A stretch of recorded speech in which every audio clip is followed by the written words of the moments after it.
Good morning. Glad to have you all here. It's been a great week traveling across Nebraska. It's good to be back in eastern Nebraska. It's a little more familiar, and ended up with food poisoning on Tuesday, and then the hotel this morning didn't have any water, so it's been well, I asked Matt if we got hazard pay for the week, but he said no.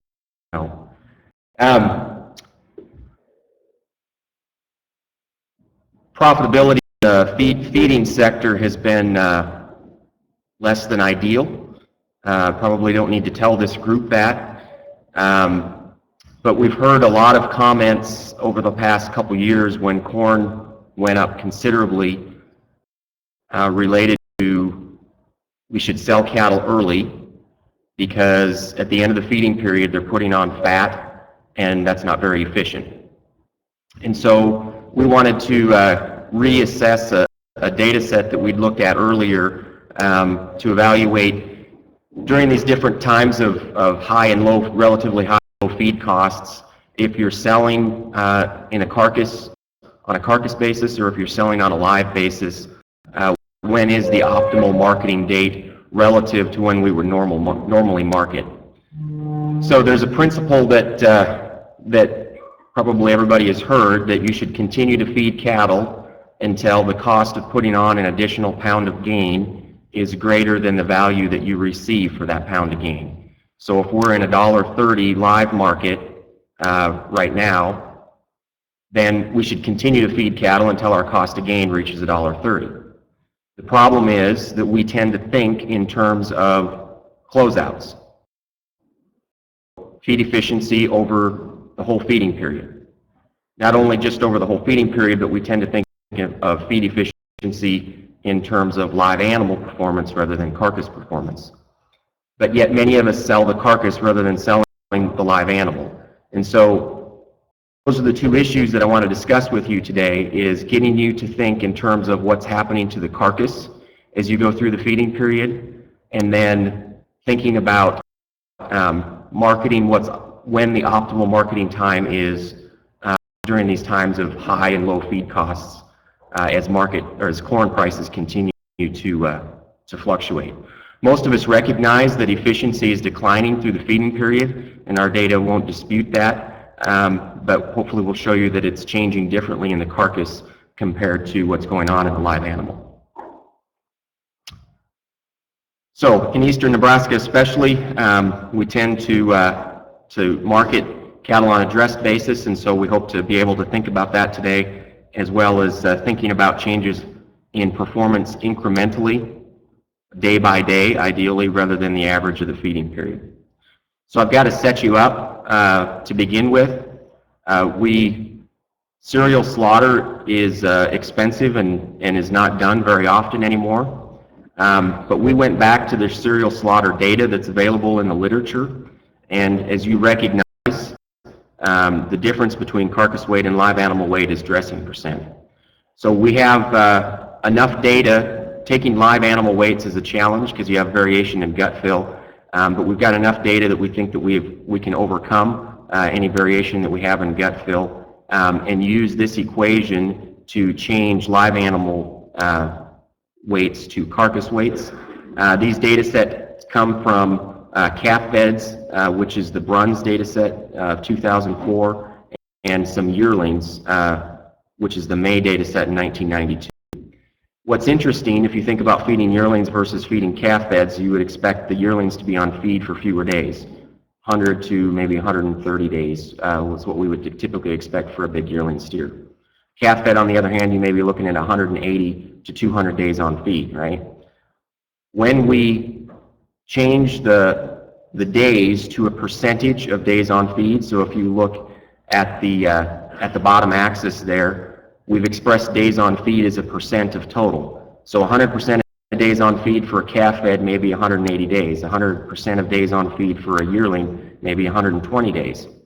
When we express how long they're on feed as a percentage of normal rather than days, the calf fed data and the yearling data lay right on top of each other in terms of changes in dressing percent as they go through the finishing period.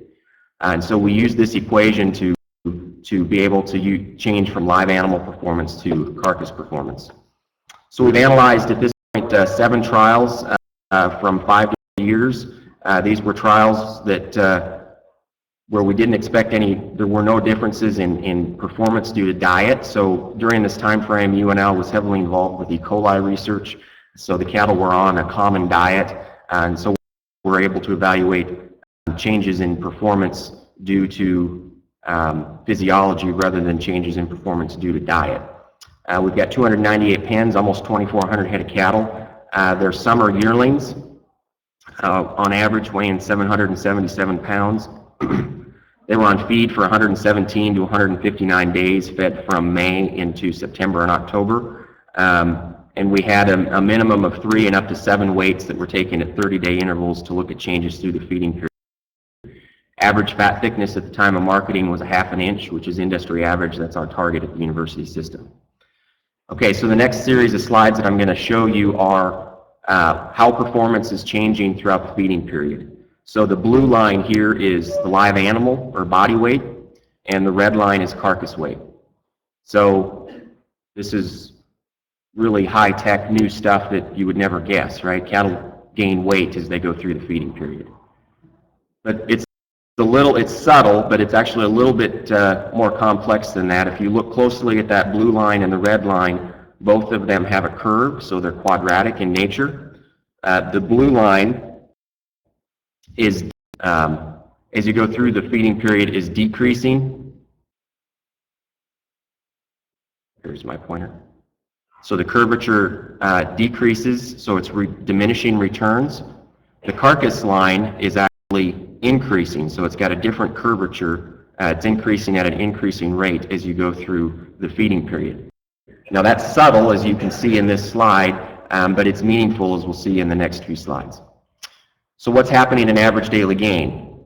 Again, most of us recognize what our average daily gain through the feeding period is on average, so we look at a closeout. We also tend to recognize that in the live animal, gain is declining through the feeding period. And so this slide would certainly support that. So the blue line is a linear decline.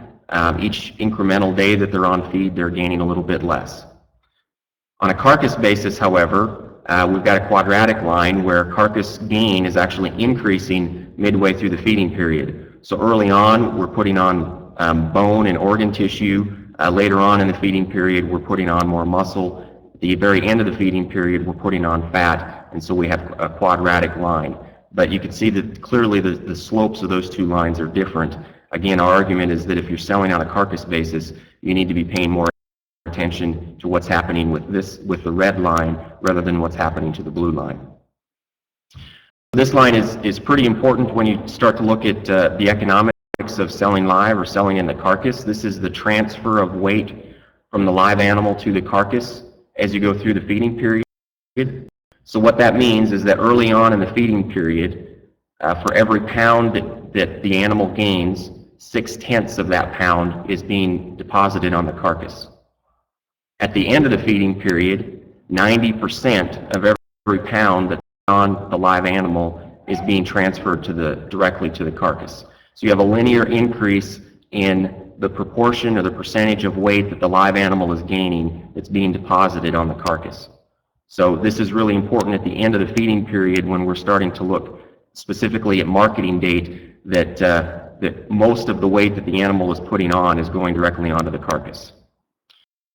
Okay, this slide is simply to show you changes in intake because I'm going to get into feed efficiency, but an explanation that these are summer-fed yearlings, and so we're going from a time of heat in the summer, and then as we get into the fall, they're cooling off.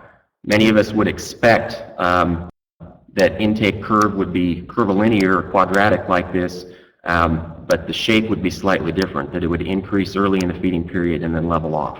In this case, we've increased dry matter intake. We believe that the reason for that is because we're dealing primarily with summer-fed yearlings, and we've got some fall cooling at the end of the feeding period. Okay, often I think to many of us it's intuitive that feed efficiency is declining through the feeding period. And again, that's true in the live animal. So in the blue line here, we see a linear decline in feed efficiency. So every day that the animal is in the feedlot, they're getting less efficient. That line is very different when we start looking at the carcass basis, however. Again, it's a quadratic line. It stays fairly flat throughout the feeding period, and then starts to decline here at the end of the feeding period at a rate that's probably similar to what's going on in the live animal. So we're going to get into some cost of gain estimates. And so just to let you know how we've calculated cost of gain, we took the feed efficiency slide that I just showed you and divided that by a ration cost, and then we added a yardage charge to that. We were interested in changing corn price. So in this analysis, we looked at scenarios where corn was $4 a bushel, $6 a bushel, and $8 a bushel, kind of covering the range that we've seen over the last 5 years or so. Our yardage, our assumption for yardage was that 45 cents per head per day would account for our yardage and our interest costs. And then we looked at cost of gain on a live and on a carcass basis, as we did with the performance variables that we just showed you. Okay, so this is what's going on in the live animal. I've separated out live animal changes in cost of gain from the carcass cost of gain so that you could see how those are changing at the different corn prices. So the blue line is $8 corn, the pink line is $6 corn, and the red line is $4 corn. In the live animal, you've got a quadratic increase of cost of gain throughout the feeding period. It's increasing at an increasing rate. As you would expect, it increases more rapidly at $8 corn than it does at $6 corn. I'm going to come back to that here in a second. This is how incremental cost of gain is changing in the carcass. Again, notice that the shape of that line is very different on a carcass basis compared to a live basis. So at $6, or $8, $6, and $4 corn, those lines, again, are increasing at an increasing rate, so they're quadratic, but the shape, the slopes, are much more similar. Specifically, if you look at these two slides, look at the difference in the term, this quadratic term, between those three corn prices. There's a lot more spread in the live animal, on a live animal basis, than there is in the difference in those terms on a carcass basis. So things are changing more dramatically as corn prices change in the live animal compared to how they're changing in the carcass. Again, clearly cost of gain is more expensive at $8, but the lines are more parallel as you go through the feeding period. Okay, in eastern Nebraska, perhaps we tend to sell more on a carcass basis, and so you may not be making a decision if you're going to sell live or sell in the carcass. But if you are, I pulled this up just as an example. So this is a point in time in November where I looked at the 5-state AMS weekly average for choice cattle, what was bid or what was received on a live basis and what was received on a dress basis. So reported in that report was $1.2646 live and $1.9624 dressed. The assumed dressing percent between those two prices is 64.4%. Usually we assume a 63% dress. So if you start with $1.9624 and use a 63% dress, that would get you to $1.2363 live animal price. Or if you start with $1.2646 live and use a 63% dress, that would get you to $206.35. What's the point there? The point is that if you're dealing with your buyer, you need to know what their plant dress is, because that may affect your decision on when you're going to sell, when it's optimal to sell, and whether you're going to sell live or you're going to sell on a carcass basis. We've assumed in most cases a 63% dress, but we think that that's maybe has changed with beta agonists, and probably you need to know that if you're making a decision between selling and selling in the carcass. In the case of the slide that I'm going to show you next, I went ahead and used the 5-state average, so I used these prices, $1.2646 live or $1.9624 dressed, and assumed an $8 per bushel corn ration price, so kind of an extreme example here, to look at when would you market ideally live and when would you market in the beef. So you've already seen this slide. This is the change, the incremental change in cost of gain on a carcass basis in the red and on a live basis in the blue. Well, I just gave you the price that you received, and so if you follow the principle that you want to market when the cost of putting out an additional pound of gain is equal to the price that you receive for that pound of gain, so we can draw some lines in there. Again, $1.26 on a live basis and $1.96, I believe. Yeah, $1.96 on a carcass basis. So we can put those lines in, and we can look as a percentage of the days of normal days on feed that we would expect when we should ideally market. So our intuition that you should sell early because they're putting on fat and that's inefficient when corn price is high. On a live basis, that's correct. In this case, you're probably best off to market them about 75% of the normal time that they would be on feed. If you're marketing on a carcass basis, however, that's not correct. The intuition that you should sell early because you're losing money every day that they're in the feedlot is not correct, because the change in efficiency is different on a carcass basis compared to a live basis. So let's look at an example a little bit more specifically. If you were to put a feeder calf, a backgrounded calf on feed this March, you purchased a 770-pound calf. We expected, you knew the background on that calf and had fed them previous from the same source. You knew that at a half an inch of back fat that they were going to weigh 13-17, that they were going to eat 24.5 pounds of intake, gain 3.91 pounds per day with a 6-2 feed conversion, or if you take the reciprocal of that, a gain to feed of 0.161, and they would normally be on feed 140 days. If you want to guess why I'm so specific in the performance, it's because this is the average performance of all of the cattle that we have in our analysis, okay? And so it fits exactly the data that I'm showing you to make the point. So the feeder price, I used board price a couple weeks ago when these slides were due, and so I've not accounted for basis here. But you could buy a feeder calf, this weight feeder calf, for $1.70 a hundredweight, $170 a hundredweight. If you had $185 per ton ration cost, which is equivalent to about $4.50 corn, use our assumption on yardage and interest of 45 cents per head per day, charge a miscellaneous, apply a miscellaneous charge of $12 per head, and you expected to market on the August-October live cattle board at $130 a hundredweight.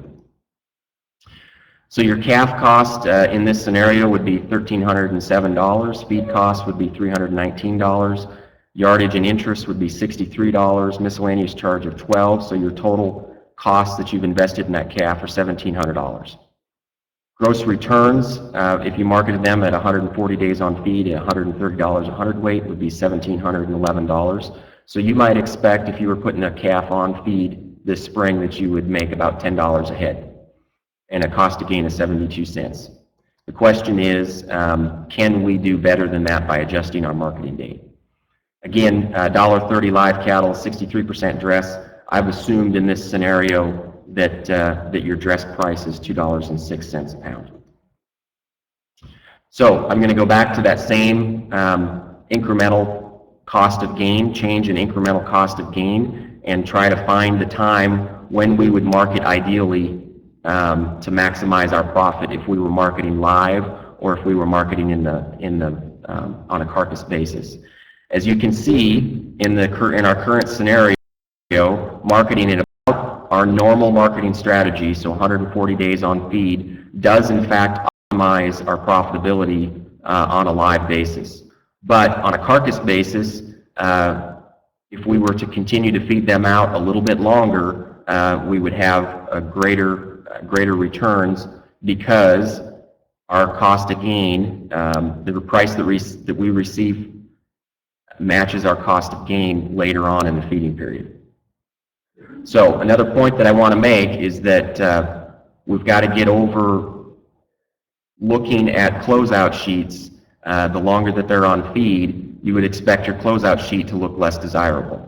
This is just an example of that. So what would happen with this set of cattle if I marketed them normally 140 days on feed, if I kept them a week longer, 105% of days on feed, if I kept them 3 weeks longer, or if I kept them 6 weeks longer.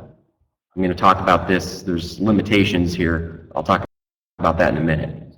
The point that I want to make is if you looked at a closeout, they would be heavier, right? You would expect that the longer that they were on feed. But your average daily gain you saw on your closeout would look worse, okay? Because gain on a live basis is declining through the feeding period. Dry matter intake in our model here would increase because it was increasing through the feeding period. Gain to feed, or feed to gain, would look worse, right? So that's a little bit hard to swallow as a feedlot to say we're actually making more money by feeding them longer, even though our feed to gain closeouts are looking worse because we're feeding them longer. But again, this is on a live basis, not on a carcass basis. Key here is we have more carcass weight to sell, and dressing percentage is going up the longer that they're on feed. If we start applying some numbers to this, steer cost remains the same. Leave them on feed longer, your ration cost is going to go up, yardage will go up. I've left the miscellaneous charge the same, but your total investment in that calf has gone up if you've kept them an additional week, 3 weeks, or 6 weeks on feed. Let's look at the revenue side then, both on a live and a carcass basis. Live revenue increases from 1712 up to almost 1950. But look at the change on carcass revenue relative to live revenue. Because you've beat the dressing percent, you're actually making more money, you're getting more returns on a carcass basis. Again, back to my dressing percent comment, you've got to know what the plant average dressing percent is, and you've got to be able to beat that if this is going to be true. If dressing percent is the same, which we've assumed it is at 140 days on feed, then your live revenue and your carcass revenue are going to be similar. Total costs go up. Your profit loss on both a live basis and a carcass basis in a current scenario both increases, but feeding them longer on a carcass basis is more advantageous compared to a live basis. Cost to gain, again, this goes back to what your closeout is going to look like. Cost to gain on a live basis is going up. Cost of gain on a carcass basis has declined slightly, but remains relatively flat throughout that feeding period. Okay, so I said I'd come back and talk about this 6 weeks on feed. This is a bit of an extreme example here. So what have I ignored? Well, I've ignored really 3 things. Movement into heavyweights, which the heavyweight discount has been pretty minimal. I've gotten various comments that it's non-existent to you're getting some heavyweight discounts based on where you're marketing your cattle. I've ignored movement into yield grade 4 and 5 carcasses, and I've ignored improvements in quality grade as you put them on feed longer. Right? So there's some limitations. I'm not saying that you should take a group of cattle that you would expect to be on feed for 140 days and you should feed them 6 weeks longer. Clearly there's some limitations to that. What I am saying is that this idea, the paradigm of we're losing money, so we need to get the cattle out faster.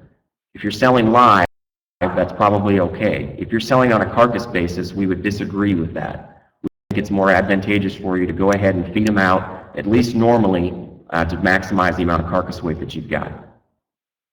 So we wanted also to look at some realistic values, what we've seen over the last 5 years.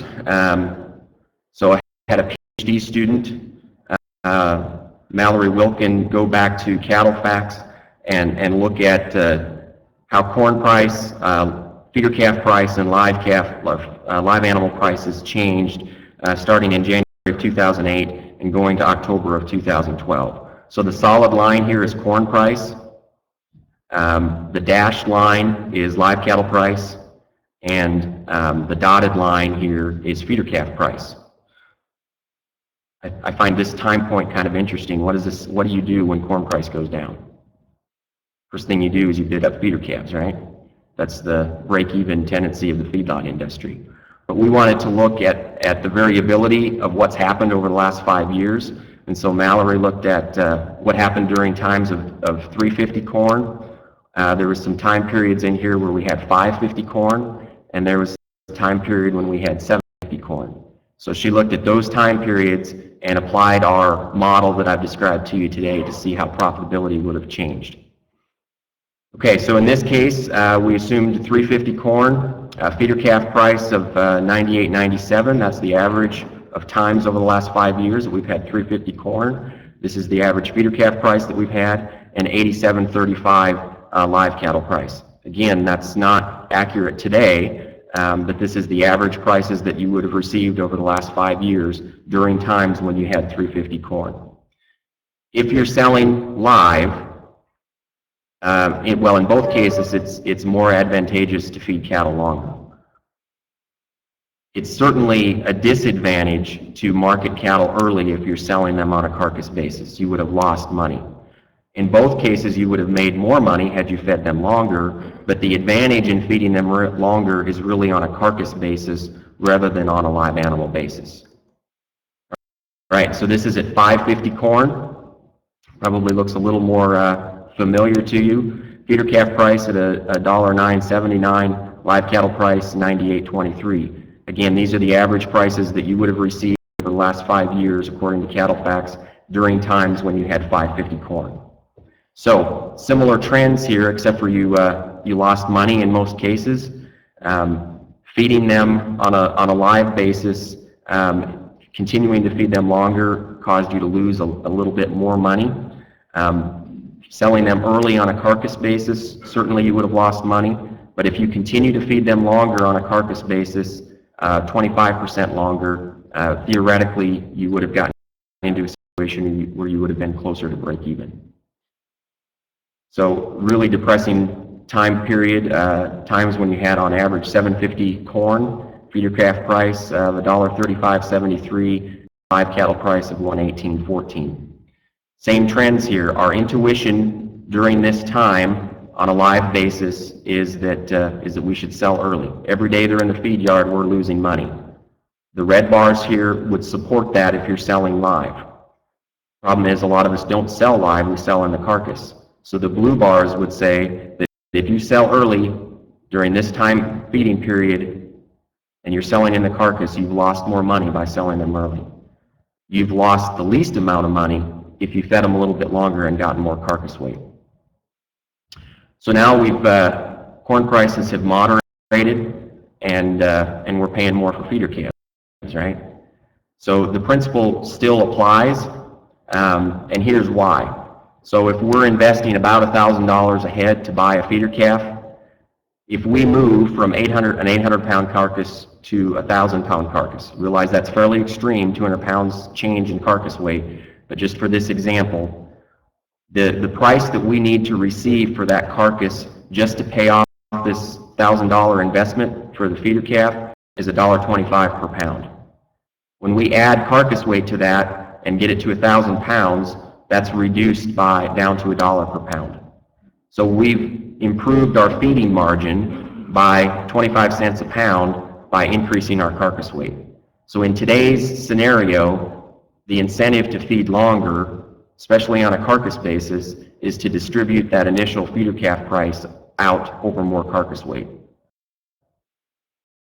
So we like to think we discovered new things in the university system, but in reality, you've recognized this incentive for some time, right? So this is a slide that I pulled from a Beef Magazine article that shows the change in carcass weight from 2000 to 2012. We've added about 80 pounds of carcass weight during that time frame.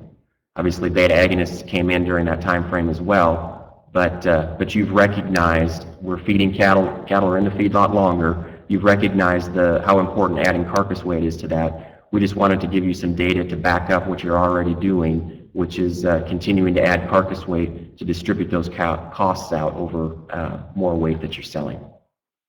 So, two main points that I want to drive home to you today. If you're selling carcass, we don't think that it's advantageous for you to sell early when corn's high and you're losing money. We think if you're selling live, that may be true, but if you're selling carcass, we don't think that that's accurate. The second thing is, if you're selling carcass, we'd like you to start thinking about closeouts and animal performance on a carcass basis rather than on a live animal basis. Our goal eventually would be able to get to the point where we're reporting data to you in our beef report on a carcass basis, so you have gain on a carcass basis rather than gain on a live animal basis.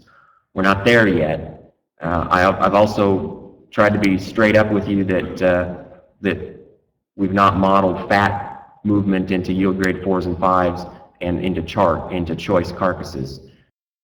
We're working on that. We don't have a good model for that yet, but there is an endpoint out there where you're going to start losing money because of discounts. So with that, if there's any questions, I'd be happy to address them.